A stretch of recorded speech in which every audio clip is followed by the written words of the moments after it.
I think if I hear you call me Becky one more time, six-pack, I'm gonna pop your tops. All six of them. Who are you?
Hey, this is Matt once again. We're about to another video. There's another paid request, this time for Anthony. As for the 1974 film Blazing Saddles.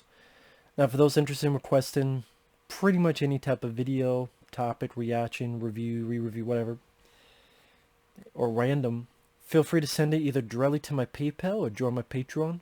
Both links are down below in the info box. And Blazing Saddles is a comedy that I still think works very well in today. Definitely on PC. I mean, the heavy use of the N-word but Gene Wilder in the special features says something interesting, where this is the type of movie that smashes racism in the face, making the nose bleed, but it still makes you laugh. And I agree with that. I mean, this is a movie that I think they were never made today. It'd be too offensive, too, oh my God. But if you actually watch the film and the story it tells, it's a rather good enough story about people overcoming their hostility, welcoming tolerance, but it's still a very wacky, crazy, R-rated comedy that at the end of the day, it's funny. Actually fucking funny. One of the reasons that works is the cast. Cleavon Little as a guy who's been hired to protect this town as the new sheriff, but really they send him there because they think the town will be so offended they'll leave on their own. Harvey Korman as our bad guy who wants the town out of there because he needs it, because he's building a railroad and needs to go through there, so he needs no one else on that land. Mel Brooks, the director himself, he plays a couple roles. Gene Wilder plays his drunk who was a bit of a quick draw back in the day, and he becomes an ally for Cleavon Little's character. And funny enough, one of the writers of the film is Richard Pryor, because originally he was going to be the star. Mel Brooks wanted Richard Pryor to star in the lead role as Bart. But this is the time of his drug addiction, and I mean, he wasn't the most reliable. I think the studio knew that, and they said, nah, we don't want to take a huge chance on him, at least unless he cleans up a little bit. So, like, can you get someone else? Which is sad, because although Cleavon Little did a really good job, sadly, he didn't do a whole lot after this. But it would have been really cool to see what Richard Pryor would have done the lead. That would have been really neat to see. Yosef is one of our bad guys. And just the whole movie. Mel Brooks, it's a love letter to Westerns, but it's also a very un-PC take on Westerns. And like it does, again, it tackles racism, but it doesn't do it on a message that hammers it home. It still remembers to be a fun, entertaining, funny comedy first and foremost. But there's jokes that the when sheriff gets into town, we want to welcome our new, I'm not going to say the word.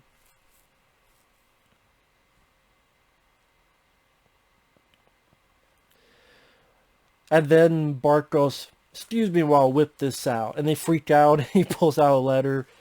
What works is the way the comedy is timed, the way the people react to it.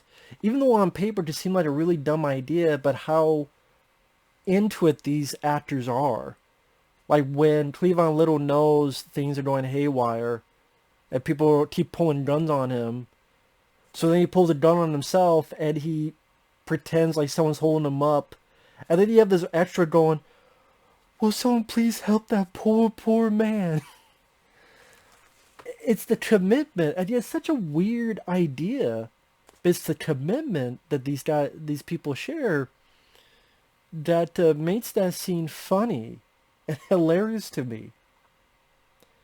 And like the way they shot it, and I know it's a bit bright because the sun is shining in, so it's making it brighter and brighter, as if God himself is approving my review. He likes Blazing Saddles as well.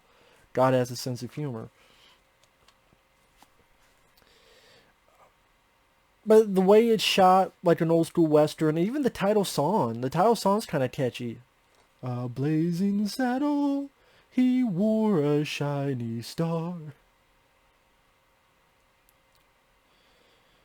And the jokes, I mean, Mel Brooks, very talented director. I'm a fan of a lot of his work. I liked Young Frankenstein. I liked Spaceballs. Even Dracula Dead and Loving It and Robin Hood Men in Tights. I think they're very funny movies. And this is yet one of them. I definitely think this is one of his best. And in a way, it's kind of fun to watch this again in our world that's so PC, so ready to cancel, ready to destroy, ready to be like, no, you can't do that, you can't say this. You watch this and it's just like Mel Brooks, one of the characters he plays is the governor, who has this very sexy, beautiful secretary. And he's trying to get his pen in, and Harvey Korman grabs his arm and is like, hey, think of your secretary, think of your secretary. Ah. That, I mean, people are like, oh, he's too sexist. Well, he's supposed to be an idiot and a bad guy, but people don't see things that way. And again, the whole idea of racism is stupid in the fact that, yes, in this day and age, that is a thing that should not fucking exist. But sadly it is, and sadly, I hate to be a bearer of bad news, it will always exist because human beings are a flawed species. I think there will always be a flawed species. There's going to be a lot of people that's better than that, but there's also going to be a good chunk that are worse than that. And as a flawed species, that means there are going to be flaws within it. That's why I never thought, as much as the idea is great for Star Trek, that would be better. And that's why I appreciate that series, but they don't even do that nowadays. Hence why it's not really Star Trek, in my opinion, but that's another story, another day. But in my mind, I'm like, maybe because I'm cynical, I don't think, sadly, as a species, as a race of beings called people on this thing called Earth, we're never going to, as a whole, gravitate towards that hierarchy, that there'll be zero racism. I'm sorry, that's a dream that's never going to be fulfilled. People who are decent folks that feel that whole thing is ridiculous, stupid, unbelievable bullshit that we're still dealing with in today's age.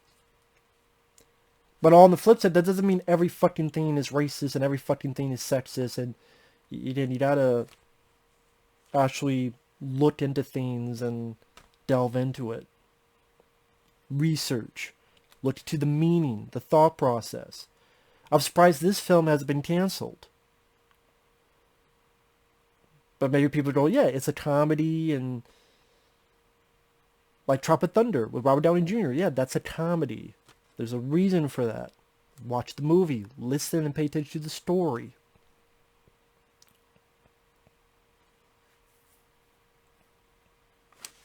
Wonder if I could do this. 1 second.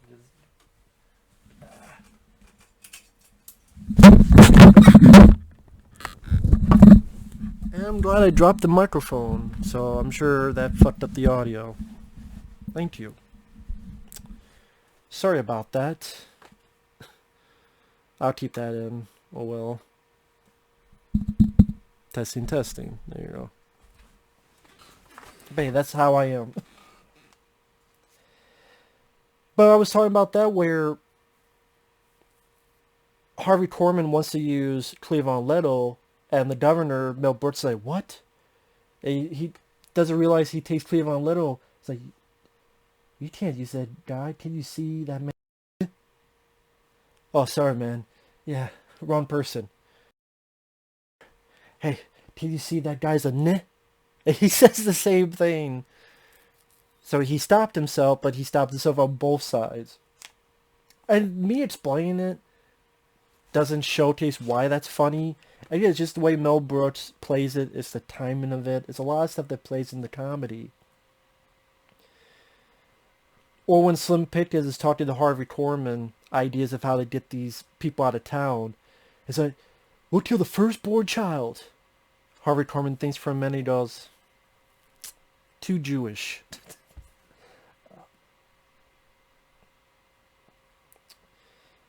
And of course, when the sheriff gets into town, and people are just, oh my god. And he goes, let's whip this thing out. Ah! And he pulls out a letter. And as he keeps reading, people keep pulling more and more guns out. And he's in deep shit. And he puts a gun on himself. And he goes, oh no, he's not bluffing. Oh, is anybody going to help that poor man? Again, it's such a ridiculous notion that he pulled a gun on himself, but this whole crowd is looking at it straight-faced. I'm going to stay away from him. He's not bluffing. They even Cleavon Leto himself looks at the camera and goes, man, they're really dumb. And it's nice to see Gene Wilder in this. I'm a fan of Gene Wilder. I'm sad that he's no longer with us. I grew up with him. Honestly, the most was his work with Richard Pryor. My favorite being See No Evil, Hear No Evil. But they were also together in Stir Crazy, Sally, Another You, which has one good scene, and that's the opening credits. Fucking wings, what's going on? Fucking white horse. If you haven't seen the movie, you're not going to get that, but it's Richard Pryor making fun of the TriStar horse growing wings logo. That's the only good part of Another You. But the other film they were in was Silver Street, the first film they were in together. But Gene Wilder, of course, he was also in Willy Wonka and the Chocolate Factory. He was in Young Frankenstein with Mel Brooks, directing. And he did a great job, did a wonderful job.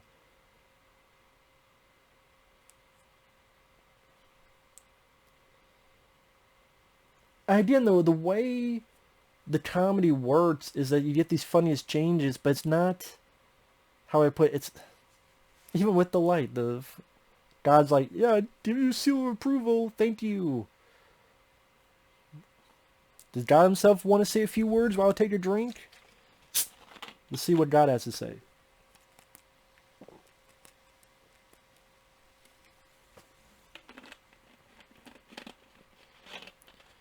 I think that's a moment of silence. Moment of silence for what? The death of comedy nowadays, because we're such in a PC state of affairs that comedy is hurt by it. Because when you have to have all these restrictions to what you can and can't do, you can't be free with comedy. Because in essence, comedy makes fun of everybody. Comedy can poke fun of everybody and anybody. Now, there's good and bad versions of it. There's good ways of doing it, there's bad ways of doing it. But without that freedom, then it's just constricted, and then it just becomes blasé or bland or just reheated leftovers. And to the point, even the cleanest of comics, like Jerry Seinfeld, gets in trouble for saying stuff. I'm like, it's Jerry fucking Seinfeld. So I don't know. And I agree with that moment of silence. But I was saying, like, the way certain comedy is done without putting an exclamation point that can ruin the joke. When Cleavon Little finds Gene Wilder in the jail cell, he said, "What do you like to do?" And Gene Wilder goes, "Well, I like to play chess, screw." And Cleavon Little looks and goes, "Let's play chess." Like, not the screw part. But that doesn't mean, like, it's just a funny exchange, but there's no music or da-da-da-da-da-da. Like, there's nothing else to it's like, if you don't laugh, you don't laugh. But for me, like, okay, it was a funny exchange without treating me like I'm an idiot. Like, do you get it? Did you get it? Yeah, I got it. Thanks for not treating me like a moron. Or like when you have the character Mongo, this big guy, and Cleavon Little is going to come out there, and G. Wilder's like, "No, don't take the gun. If you shoot him, you just don't make him mad." And Cleavon Little's face with that. Other people, Malin Khan, who plays this singer that's supposed to seduce Cleavon Little, but then she's like, "Is what they say about people like you true?" And she talks like Elmer Fudd. "It's true. It's true. It's true. It's true." And it's a pretty inventive comedy, especially when you get to the ending. And it plays off against cliches. "Ham off at the past. Ham off at the past. I hate the cliche." Even the big fight at the end. You have this big fight, and it goes into, the big fight end of the movie, and then the camera pans out, and you realize they're on a studio in Hollywood. And you wonder, where the hell is this going? And it cuts to a dance show with Dum DeLuise. Again, more on PC, where he says all the dancers, you assume, are gay. And Dum DeLuise, he says a word that rhymes with maggots, but there's an F in front of it. "Watch me." Again, I'm not going to say the word. And then the whole thing, the whole fight breaks into there. And then it breaks into where all these guys are having lunch.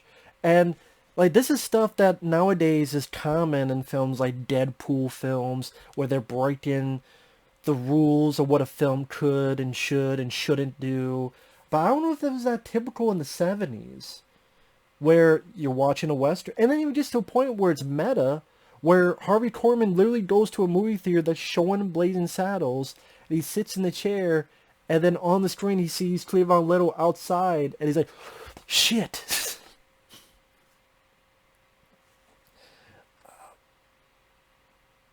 Or even before that, when he's asking, he's trying to pay money, and the ticket counter says no to something, and Harvey Korman's like, "You pain in the ass." The actors work very well in their respective roles. They're committed to it. They're not phoning it in. And I think with the help of Richard Pryor and the other guys, Mel Brooks in his prime, it's a very funny script. You have that, and the actors committing themselves. You get an entertaining movie. Now, do I like every joke? No. I'm actually one of those few that never gave a shit about the farting scene. Whether they're around, eating beans. That's considered, like, that's the scene people remember the most, but that's my least favorite scene, because I'm just not into, I just gotta prove my, proves my notion.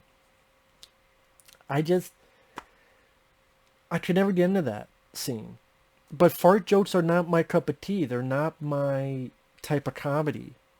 To me, that's the bottom of the barrel, and I groan each time I see that in a movie. I go, even this film, which I enjoy, but the fact that that scene is the scene people remember the most, to me, is a disservice to the movie.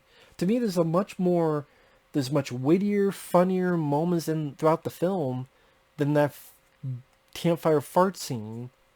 That, again, the fact that's the scene people remember the most, I do think is a disservice to the flick. So I could never get into that scene. Other jokes, there's the running joke where Harvey Korman's character is heady, but people keep saying Headley, and he keeps having to don't know, it's Heady.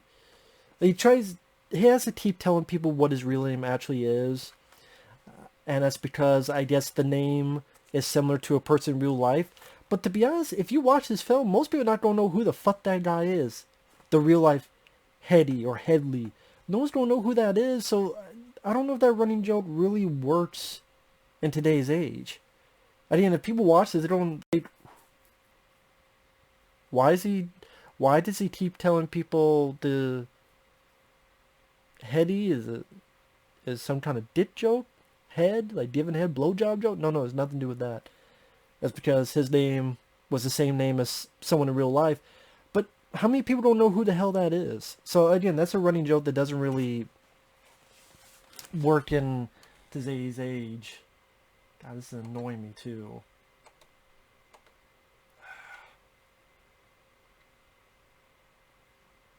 Oh, exposure isn't on. I was trying to find a way to dim this damn light.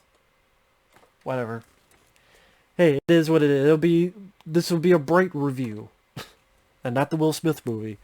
So, but it is what it is. This is why I usually do reviews at night.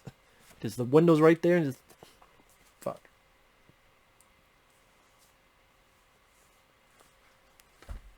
And I'm looking at a few notes I was. What do you see? A few notes I was writing down. Just remember. But yeah, Blazing Saddles at the end of the day, while, again, not all the jokes worked for me, I think it's a rather consistently funny movie. It goes by a good pace. Again, the actors did their jobs well. And yeah, I would love to have seen Richard Pryor as the lead.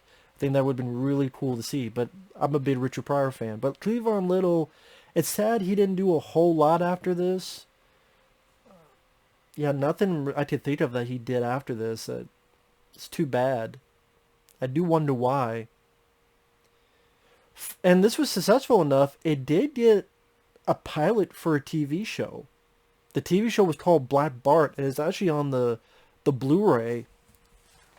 And I don't know if you might be able to find it on YouTube, but again, it's called Black Bart. And it was a comedy show with a laugh track, and Louis Gossett Jr. played Bart, Sheriff Bart, Louis Gossett Jr. And which was cool because I liked Louis Gossett Jr. And he wasn't the problem, but it was a weird show because it was a show that was supposed to be on TV, and yet they're still saying the N-word. And I'm like, wow, they got away with that on TV? It just, this isn't, when you have that type of content and people are using the N-word and all this stuff, that's not something that works for a TV show, especially with a laugh track. So it was just a bad idea. Louis Gossett Jr. wasn't the problem. Again, it was cool to see him, but this didn't need to be a TV show with a laugh track. And yeah, kind of proven with that TV pilot. But hey, that happened a lot. If any movie's somewhat successful, they try to make a TV show. Like there's a Ferris Bueller TV show, 2 Uncle Buck TV shows. There was a TV show on Working Girl. Remember that movie with Sigourney Weaver and Melanie Griffith? Yeah, there was a Working Girl. Most of these shows didn't last long. There's a pilot for a Clerks TV show that you can find on YouTube, which was fucking awful. I think, was there a Mallrats cartoon? I know there was a Clerks cartoon. And the Clerks cartoon was fun because Kevin Smith and them actually worked on it. There's like a Dumb and...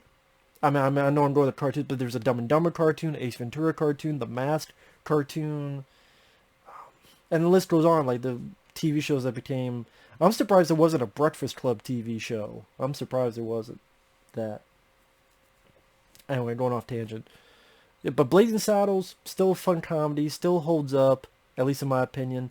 Like I said, it's a movie that they would never make in today's age. Not one bit. But it still works for me. If you've never seen it, and you want to have a movie that to break away from these PC days. It's definitely a movie to check out. So with that said, thanks for watching. Take care. We'll see you guys later. Bye-bye.